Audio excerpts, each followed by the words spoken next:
Iaraka iomana Jessica androany somary reradraraka ny tarehako satria somary alindalina foana tato ato vao tafaty jerenareo nge zao hoe tena tsisy mandeha amin'ny salon kanefa efa eto ampelantanantsika ny solution dia nitokana ihany savon au lait de chèvre ny Luna Cosmetics. Inoko angamba fa tsisy izay tsy mahafantatra an'ity savony ity nareo amin'izao. Vadiny tarehy maniry fahasalamana sy fahadiovana fahasitrana ho an'ireo izay mety mananolana amin'ny fahasimbana. Vita fenova amin'ny ronononosy izy ka mazava ho azy fa manankarena protéine ho an'ny masokoditra. Dia tsotra be ny fampiasana azy satria hosorana ny mosan'ilay savon tarehanao iray manontolo dia atao manao pause kely 2 à 3 minutes eo dia aveo kobanina. Efa haintsika loatra fa eo ny eo dia mazava vetrany ny masokoditrintsika. Ary hitanareo amin'izao fa afaka tanteraka eo ny eo ilay soritra reradraraka hita tetỳ amin'ny endro. Korotan-drotana hoy mantsy anareo tato ato satria ao anatin'ny fikarakarana tanteraka ny ouverture officielle ny Luna Cosmetics. Satria anao fanokafam-baravarana tena miavaka tanteraka sika na izany aloha dia ireto ny akanjo anaovako somary anao akanjo mampalaizy kely aloha androany satria reradraraka tsy dia mavita manao zavatra bling be. Iarahantsika malala moa ny antsika ny andro ivelany ao ka dia aleo manao mafana tsara foana ity ny kiraro anaovako dia toy izao ny paoziko tena hoe tsotra tsy misy ohatr'izany. Bon makasika ny volo indray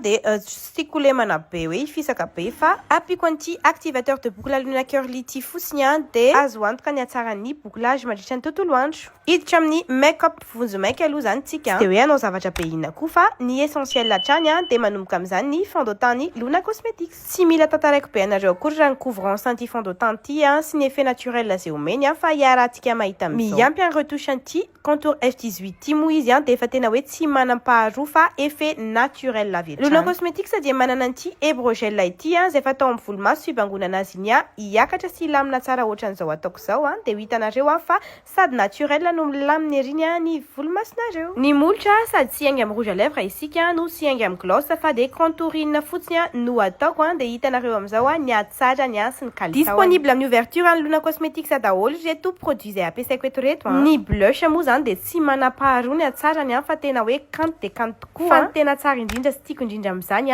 dia tsisy atakaliko an'ity mascara ity jerenareo ny effet faussy ao tonga lafatra be mihitsy. Tsy mascara ity aloha dia izay tsy hanana anazy rehefa tonga eo ny ouverture no aneniny. Jereny amentin'ilay volomasoko hoe tena hoe nahazo alavany x2 ny alavany normal. Dia izay ny fiomanako androany reto somary tarataraiky kely koa fa mametraka veloma sy mandrapena ao anareo indray.